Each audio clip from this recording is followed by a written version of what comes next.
రామ లక్ష్మణులు అంటే మనం నడుస్తున్నాము, వాళ్ళు మనం నడిపిస్తున్నారు. ఒక 6 ఎకరాల పొలం ఇది. చక్కగా వాళ్ళకి నచ్చిన కూరగాయలు, పండ్లు అన్నీ పండించుకుంటున్నారు. ప్రకృతి సేద్యం చేసుకుంటూ ఇక్కడ పండే ఆహారమే తింటున్నారు. ఇదిగో ఇయన్నీ మనం టమోటా చూస్తున్నాం. వీటికేమో కొన్నిటికేమో రామ ఫలాలట, కొన్నేమో లక్ష్మణ ఫలాలట. వాళ్ళ పేర్లు వీటికి కూడా పెట్టుకున్నారు. చాలా ఫలవంతమైన జీవితం జీవిస్తున్నారు. ఇది చాలా ఆరోగ్యము. ఇటు పక్క ఏమో కూరగాయలు, ఇంకో పక్క ఫలాలు, ఇంకో పక్క చెట్లు, ఇంకో పక్క కొబ్బరి. ఇదంతా ప్రకృతి. బీరకాయలు మొత్తం ప్రకృతి మధ్యలో సంచరిస్తున్నారు. ఇవన్నీ చూసినప్పుడు మీ ఊరు మీకు గుర్తొస్తుంది. పెడుతున్నాం ఊర్లో పొలం పనులు చేసి ఇలా ఉన్నాం కాబట్టి మన తోటలో పండి తింటే ఒక చిన్న తృప్తి. కొనుక్కోవటం ప్రాబ్లం లేదు, డబ్బులు ఇచ్చి కొనుక్కోవడం కూడా. చూడు అంటే ఎంత భగవంతుడు శక్తి చూడండి. ఆ రెడ్ కలర్ ఎక్కడ ఎవరు సృష్టించారు ఆయన? ఇలాంటి ఎన్ని సృష్టిలో ఈ పచ్చిమిరకాయలు చూడు. ఒక చిన్న కాయ, చిన్న చెట్టుకి ఎన్ని కాయలు, అద్భుతం అనమాట. బీరకాయ, మేము బీరకాయ ఎక్కువ తింటాం అనమాట. ఈ బీరకాయలు ఎందుకంటే ఈ బీరకాయలో ఏంటంటే ప్రతి వాళ్ళు కూడా ఈ బీరకాయ అనేది ప్రతి వాళ్ళు తినాలి. ఎందుకంటే పీసు పదార్థం ఎక్కువ ఉంటుంది, అరుగుదల ఎక్కువ ఉంటుంది అనమాట. సాధారణ పీసు పదార్థం లేని కూరగాయలు తినాలి, పీసు పదార్థం కూరగాయలు తినాలి. బీరకాయలు, చిక్కుడుకాయలు. అది మీకు మీరేం చదువుకోలేదు అంటున్నారు కదా, ఈ బీరకాయలు పీచు పదార్థం ఉంటుంది, ఇవి తింటే చాలా మంచిది, ఇవి తినాలి అని మీకు ఎవరైనా చెప్పారో మీరు తెలుసుకున్నారా? కాదు గురుగారు, నిజం చెప్పాలంటే మన లోపల డాక్టర్ ఉన్నాడు, లాయర్ ఉన్నాడు, యాక్టర్ ఉన్నాడు, ఒక మంచి పోలీస్ ఆఫీసర్ ఉన్నాడు, ఒక మంచి దొంగ ఉన్నాడు, అందరు ఉన్నారు లోపల. అంటే మీ శరీరమే చెబుతుంది. చెబుతుంది మరి పట్టణ బాబు తినవద్దని పడుతుంది. మేము చెప్తున్నాం అంటే గురుగారు, మీరు గమనించారా? మనకు ఒక దగ్గు ముందు మన మెడికల్ షాప్ కొనుక్కోమని దాంట్లో ఒక షీట్ పెడతారు, గుర్తుంది నీకు?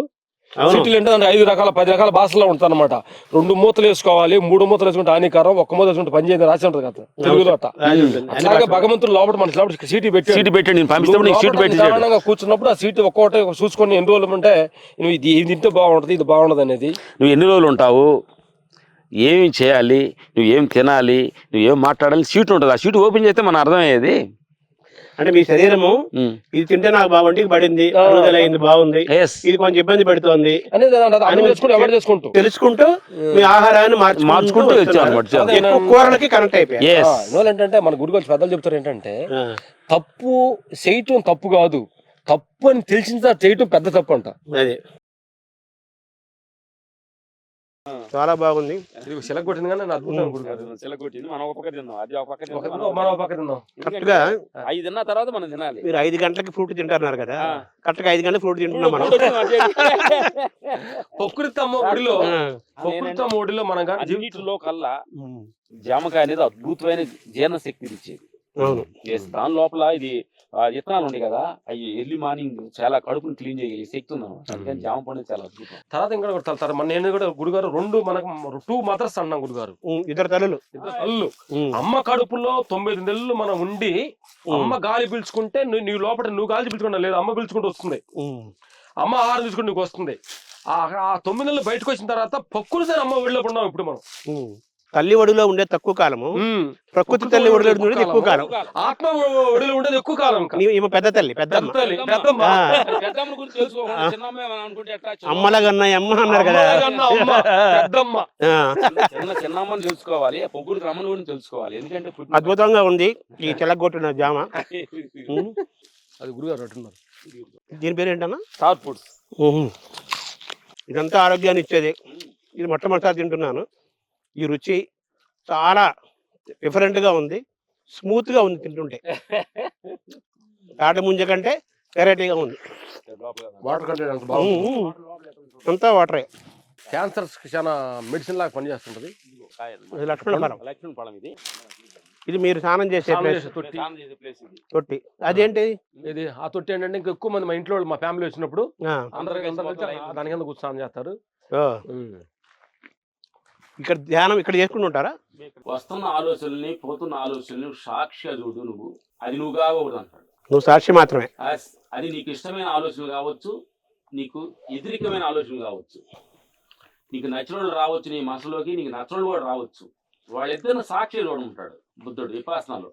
ఈ ప్రయాణంలో హిమాలయ పర్వతాలకు వెళ్తాం కానీ ఇలా కొంతమంది ఆలోచిస్తుంటారు కదా, మీలాగా ప్రయాణం చేసేవాళ్ళు, అక్కడ ధ్యానం చేసుకో, గురువులు కలవాలని, యోగులను కలవాలని. ఏమన్నా కలిసారా సిద్ధ పురుషుల్ని? సిద్ధ పురుషులు కలిసాము, హిమాలయకి వెళ్ళి గురువులు కలిసాము. కలిసేమో ఒక మంత్రోపదేశం కూడా కొన్ని మాకు ఇచ్చారు. అప్పుడు మేము భజన చేస్తుంటాం. మంత్రాలను మీరు నమ్ముతారా? మంత్రాలు అంతగా అంటే మీరు మంత్రం ఇచ్చారన్నారు కదా, మంత్రం అంటే ఉపదేశం ఇచ్చారు.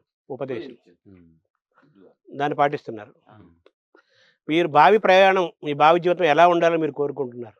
ఇలా ఉండాలని కోరుకోవటం అహంకార స్థితి, ఎలాగుండగా నేను బాగుంటాను అనుకోవటం ఆత్మస్థితి. మీకు విశ్వాసం ఉంది? ఎలా ఉండ సినిమాల నుంచి ఇప్పుడు ఈ రోజు తీసేసిన ఫ్యామిలీలో నుంచి మీ అవసరం లేదన్నా, ఆస్తులు పోయినా దేహంలో రుగ్మతులు కూడా మీ అవసరం లేదని దేహంలో నుంచి పంపించిన ఈ మూటిలో మేము రెడీగా ఉన్నాం. దేని మీద మీకు మమకారం లేదు, ఆ మమకారాన్ని తెంచుకునే ప్రయత్నం చేస్తున్నారు. అంటే లేదని చెప్పలేక ప్రయత్నిస్తున్నాం. అది ప్రయత్నం అన్న. ఉన్న పళ్ళంగా ఇప్పుడు ఇంత కీర్తి, ఇంత డబ్బు, ఇంత పేరు, ఇంత సుఖాలు ఉన్నా గానీ ఇవన్నీ వెళ్ళిపోయినా గానీ మేము డోంట్ కేర్ అంటున్నారు. అది కరెక్ట్ మనం గమనించాలి. అన్నగారి పేరేంటి? బాబురావు గారు. మొత్తం మీ గతంలో కూడా చెప్పారు చాలా సార్లు, మా అన్ని అన్నగారే చూస్తారు, మేము చదువుకోలేదు కదా అంత అన్నయ్య అన్నారు కదా. ఈ తమ్ముళ్ళని చూస్తే మీకు అన్నగా మీకు ఏమనిపిస్తుంది? అన్నదమ్ములు ఇలాగే ఉండాలని నేను అనుకుంటా ఉంటాను. అంటే యూట్యూబ్లో ఎన్ని అన్నలు కొట్టుకుంటున్నారు, ఆశగాడు గొడవలు పడతాను నేను ఉంటాయి కదా, మాకంటే గొడవలు ఏముండవు. ఇదే హ్యాపీగా ఉంటున్నాం కాబట్టి అందరూ ఇలా ఉండాలని మనస్ఫూర్తి కోరుకుంటాను. అన్నదమ్ములు అంటే ఇలా ఆదర్శంగా ఉండాలి, మనలాగా ఉండాలని అందరూ ఎందుకు ఇట్లా అట్లా ఉంటున్నారు ఏంటి అని కొంచెం బాధగా ఉంటుంది. అంటే మామూలుగా ఆదర్శమైన అన్నదమ్ములకి ఉదాహరణగా రామలక్ష్మణుల పేరు చెప్తారు కదా పురాణాల నుంచి. మీరు ఆ పేరు పెట్టడానికి ఏమైనా కారణం ఉందా మీ ఇద్దరు రామలక్ష్మణులు పెట్టడానికి? కారణం కాదు, జరిగిపోయింది అట్లా. మా మాల్సు మన ఒక ఆవిడ వచ్చి పుట్టినప్పుడు వచ్చి పిలిచిందంట, రామలక్ష్మణులు పుట్టారు మీ కడుపునని. మా అమ్మ కాదు, అంటే జాతకాల గీతాలు చూసి పెట్టినవి కాదు, యథార్చిగా వచ్చింది అది. ఇప్పుడు మీకు రామలక్ష్మణులు అనే పేరు పెట్టారు కదా, రామలక్ష్మణుల గురించి మీరు సినిమాల ద్వారానో కథల ద్వారానో పెద్దవాళ్ళు తెలుసుకుంటున్నారు కదా, రాముడు ఇలాంటి వాడు, లక్ష్మణుడు ఇలాంటి వాడు. అది మీకు కలిగినప్పుడు మాకు ఈ పేర్లు పెట్టారు కదా, మనం కూడా జాగ్రత్తగా ఉండాలని ఇప్పుడు అనుకున్నారా? డెఫినెట్గా ఉంటుంది. ఎందుకంటే గురుగారు చాలా మంది కూడా ఏంటంటే పేరు అందరు కూడా సుబ్బారావు అని వెంకటేశ్వరం పెడుతుంటారు. ఆ పేరు కూడా ఉన్నప్పుడు కూడా రాము మమ్మల్ని అప్పుడు పిలిచినట్టు మా ఒక రాము అని పిలుస్తారు. వాళ్ళ మంచం ఉత్తరాన్ని చేసినప్పుడు మాలో ఒక స్పందన పడుతుంది అనమాట వాళ్ళకి. అంటే మనం ఈ పేరుకి ఇంత ధర్మంగా ఉండదే, ప్రతి వాళ్ళు చూస్తున్నాం కాబట్టి దీనికి ఇలాంటి వ్యసనాలకు పోకుండా గౌరవంగా పిలుస్తారు. దానికన్నా మనం కొంచెం రెస్పెక్ట్ ఇవ్వాలనేది నిరంతరం ఆ స్పర్శ ఉంటుంది. ఆ పేర్లు పెట్టిన కనీసం మనం జాగ్రత్తగా ఉండాలని స్పర్శ ఉంటుంది. ఈ వరకు మీరు జాగ్రత్త క్రమశిక్షణగా అన్నదమ్ముల మధ్య అనుబంధము, అలాగే ఒక ఆధ్యాత్మిక మార్గము, పెద్ద చిన్న గౌరవం, జీవితము, మంచి చెడు, డబ్బు అన్ని తెలుసుకొని మీరు ఒక క్రమశిక్షణ అయిన మార్గంలో మీరు వెళ్తున్నారు. ఇప్పుడు మీ పిల్లలు, మీ జనరేషన్ వాళ్ళని మరి మీరు పెంపకం కూడా ఇంపార్టెంట్ కదా. మీ పిల్లలు, మీ సంతానం మరి మీ మార్గంలో గౌరవిస్తున్నారా? వాళ్ళు ఉన్నారా? వాళ్ళు ఎలా పిల్లలు పరిస్థితి ఏంటి? మా పెద్ద అబ్బాయి మా ఫైట్ మాస్టర్ వారసుగా వచ్చాడు. మాకు 1 yearలో రిటైర్డ్ అయిపోతున్నాడు.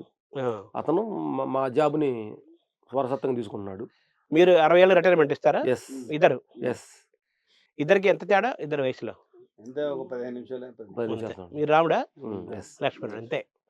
సో 60 ఏళ్ళకి రిటైర్మెంట్ ఇచ్చేసి ఆఫ్టర్ రిటైర్మెంట్ ఏంటి మీ మార్గం? మీరు ఏం చేయాలనుకోండి? మీకుండే ఫిట్నెస్ కి 100 మినిమం అనమాట, 100 నాట్ అవుట్ లాగా 100 మినిమం గ్యారంటీగా ఉంటారు మీరు. అది ఓకే. ఇంకా తర్వాత 40 ఏళ్ళు ఇతను ఎలా పంచుకోవాలనుకుంటున్నారు? మాకేంటి గురుగారు, ఈ సినిమా అనేది ఏంటంటే అందరు సినిమా టిక్కెట్లు చూసి ₹10 తోటి సినిమా చూసి దేహం, ఆహారం, ఆస్తుల పేర్లు వచ్చింది కాబట్టి మనం ఎంతో ప్రపంచాన్ని రుణపడి ఉండడం అనేది మా ఒక మనస్సు. డబ్బులు ఇచ్చి మనం ఎవరిని పెద్ద సాటిస్ఫాక్షన్ చేయలేం, అంటే మనం అంత ఇవ్వలేం, మన లేదు కాబట్టి. అందుకని ఆంధ్రప్రదేశ్, తెలంగాణ కాలినడకతోటి కొన్ని సేవ వెళ్ళి అన్నదమ్ముల రిలేషన్స్ కొట్టుకోవద్దా, మీ ధర్మం, భగవంతుడు ఇలా ఉంటుంది అని కొంచెం మనకు తెలిసిన సహాయాన్ని మన పక్కన బెమరాదం పడతారు అనేది కాదు, రుణం తీసుకుంటాం అన్న భావంతో మనకు తెలిసిన సహాయం, ఆర్థిక సహాయం, ఎక్కడన్నా బాగా ఆర్థికంగా ఉండేవాళ్ళు కొంతమందికి కానీ ఆర్థికంగా ఉండారు మా వాళ్ళగా అట్లా మీరు చేయగలరని కొంతమందికి పెట్టపోయిన పెట్టి ఇల్లు చూపించుకుంటారు కదా. అన్నం పెట్టకపోయినా అన్నం పెట్టి ఇల్లు చూపించాలి కదా. ఇప్పుడు ఏంటంటే కొంతమందికి ఏంటంటే ఎక్కడో అమెరికాలో ఉంటారు, వాళ్ళందరూ కూడా డబ్బులు ఎక్కువ ఉంటాయి, వాళ్ళు ఎలా సహాయం చేయాలి అర్థం కాదు. కాబట్టి ఇది ప్లీట్గా మనం సత్యంగా ఉన్నాం, ఇది ఇతను నిజంగా బాధపడుతున్నాడు కాబట్టి మన యూట్యూబ్లో ఏమైనా పెట్టగలిగితే కొంతమంది దాతలు వచ్చేసి అతను హెల్ప్ అవుతారేమో. అట్లాంటిది ఒక నేమ్ అనేది మాకు ఒకటి ఉంది. అది అంటే రిటైర్మెంట్ తర్వాత మీరు ఆ, మీకు ఇంత జీవితాన్ని ఇచ్చిన మనుషుల పట్ల, లోకం మనుషుల పట్ల, పట్ల లోకం పట్ల, కృతజ్ఞతగా సమాజం పట్ల సమాజం పట్ల కృతజ్ఞత భావంతో కృతజ్ఞతగా మీ శక్తి మేరకు కొంత సాయం చేస్తారు కానీ మీరు అన్నదమ్ముల అనుబంధం ఇలా ఉండాలి, కుటుంబాల మధ్య బంధాలు ఇలా ఉండాలి, మనమంతా డబ్బు పాత్ర ఇది, ఆ, జీవితం ఇది. గెస్టార్ గార్డులో మనం అంతా వచ్చాం కాబట్టి శాశ్వతం కాదు. కొట్టుకోవడం ఎందుకు? ఊరూరా తిరిగారు, అలా కుశలవులు తిరిగారు, బ్రాహ్మణ్ అని చెప్పారు. ఆ, ఇప్పుడు రామలక్ష్మణులు అలా తిరుగుతారు. తిరుగుతామా? ఆ, ఈ లవకుశలు తిరుగుతారు. ఇంక తిరుగుతారు. విలేజ్ కి ఇంత ముందు టమాటా వేస్తారు కదా, అవునవును. అలా అలా వేసి చేయాలనుకుంటున్నాం. ఇదే గెటప్ మారుస్తారు కాస్ట్యూమ్స్. కాస్ట్యూమ్ బావిలో మాకు అప్పుడు అనుకున్నాం ఏంటంటే అది అనుకు ఎంతవరకు కరెక్ట్ కానీ ఇది కూడా ఉండకూడదు అనుకున్నాం. గోసిగుడ్డ తోటి ప్రయాణం చేయాలి. తిరుగుతారా, కాషాయం కడతారా? కాషాయం అనేది ఉండకూడదు. అంటే కాషాయం తప్పుడు ఏముంటుంది, సపరేట్ వచ్చేస్తుంది. మళ్ళీ పేటాధిపతి గెటప్. బయటది బయటకి ఎట్లా వచ్చేవాళ్ళు మన కాళ్ళు నమస్కారం తీసుకోవడం కాదు, అదే వాళ్ళలో వాళ్ళగా మనం ఉండాలి. ఉమ్. అర్థం సపరేట్ గా అంటే ఉండకూడదు. గడ్డలు పెంచుకొని కాషాయ వస్తువులు వేసుకొని ఏదో సపరేట్ ఈ దేవుడా అని మనం మనుషులు, సాధారణ మనుషులకి వాళ్ళు అందుబాటుగా మాట్లాడడానికి సోషల్ గా ఉండాలి తప్ప మన సపరేట్ గెటప్ వేసుకుంటే బిల్డప్ ని అంటే బిల్డప్ కు దూరంగా ఇప్పుడు మీరు ఆ టోపీలు కూడా తీసేస్తే ఆ చిన్న బిల్డప్ కూడా పోతుంది. అన్నారు ఇందాక ఆ, జనం టోపీలు వేయకముందే మీరు టోపీలు వేసుకున్నారు అన్నారు కదా. మీరెవరు టోపీ పెట్టడం లేదు, మీకు మీరే పెట్టుకుంటున్నారు. మన తప్పులు మనం తెలుసుకోవడం పెద్ద టోపీ పెడతాం గురుగారు. అదే. అంతకంటే ఇంకా రేపు 60 ఏళ్ళు దాటి రిటైర్మెంట్ తర్వాత ఈ టోపీలు కూడా తీసి పారేస్తారు. టోపీలు తీసేసి సాధారణంగా పెద్ద డ్రెస్సులు లేకుండా ఒక జాతర డ్రెస్సులు ఉతుక్కుంటూ ఏదో గోసిగుడ్డ తుండు కట్టుకొని తిరుగుతూ చక్కగా ఆడ ఆడ ఆడ నదులు ఉంటే ఆడ స్నానం చేయటం, ఎవరైనా పెట్టి భిక్షాటం తింటాం చక్కగా. ఈ మార్గంలో మీకు రజనీకాంత్ లాంటి వాళ్ళు కొంత మీకు మార్గదర్శనం చేశారంటారు ఈ ప్రయాణం. అప్పుడు రజనీకాంత్ గారు చాలా గురువు. ఆయన తోటి మేము ఒక దర్బార్ అనే సినిమాకి ఒక 40 days 50 days అది వర్క్ చేసి ఎన్నో గొప్ప అనుభవాలు తీసుకున్నాం. అలా ఇంకెవరు ఉన్నారా అలా మీకు? పవన్ సార్, పవన్ పవన్ కళ్యాణ్ పనగాల తోటి ఆత్మపైనలో చాలా విషయాలు మాట్లాడుకుంటాం. ఆయనకి ఏ సమయంలో ఆయనకి ఆ శక్తిపరమైన ఇష్యూ వచ్చినాయి, గురువు ఏ సమయం వచ్చాడని చెప్పుకుంటారు. ఆయనకి విజన్ ఎలా చేయాలి, అసలు విజన్ ఎంత ఉంది, ఇవన్నీ మేము చాలా మేముతో డిస్కషన్ చేయడం జరిగింది. ఇప్పుడు ఆయన రాజకీయాల్లోకి వచ్చారు, ఆయన కూడా ఇలాగే కృతజ్ఞత ఏం చేయాలనే ఉద్దేశంతో మీరేమైనా రాజకీయాల్లోకి వచ్చే అవకాశం ఉందా? లేదు గారు, అంటే ఆయన అలా ఎన్నుకొని చేద్దాం అనుకున్నాడు, మేము అనుకున్నది ఎట్లా ఆయన మిమ్మల్ని ఎన్నుకొని రమ్మంటే ఏది అట్లా మాకు ఇంట్రెస్ట్ లేదు. అది ఇంట్రెస్ట్ లేదు గురుగారు రాజకీయాలు. ఎందుకంటే ఉండాలి అని ఇప్పుడు ఉన్న సినిమా వద్దు అనుకుంటున్నాం, మళ్ళీ ఇంకోటి ఎందుకు ఐడెంటిఫై మాకు ఎందుకు అంటున్నా. అంటే ఈ బంధాలకు దూరంగా సంఖ్యలు తెంచుకొని ఐడెంటిఫై లేకుండా జీవించాలని గురుగారు. అది బంధాలు సంఖ్యలకు దూరంగా స్వేచ్ఛగా తిరుగుతూ 4 మంచి మాటలు చెప్పి ఎంతో కొంత లోకానికి ఏదైనా చేద్దామా?